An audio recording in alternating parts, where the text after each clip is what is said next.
ఉరి ముష్కర దాడిలో ప్రాణాలు విడిచిన వీర సైనికులకు దేశమంతా నివాళులర్పించగా గుజరాత్కు చెందిన కళాకారులు మరో అడుగు ముందుకేశారు.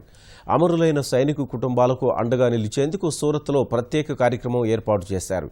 వీరులకు శ్రద్ధాంజలి ఘటించేందుకు నిర్వహించిన ఈ కార్యక్రమానికి 50,000 మందికి పైగా హాజరు కాగా వారందరూ కళాకారులకు మద్దతు పలుకుతూ సుమారు ₹1 కోటి వారిపై వెదజల్లారు.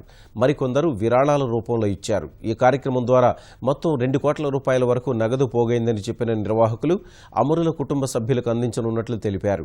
సైనికులకు గుజరాత్ ఎప్పుడూ అండగా ఉంటుందని అదే కోవలో ఈ కార్యక్రమం నిర్వహించినట్లు వెల్లడించారు.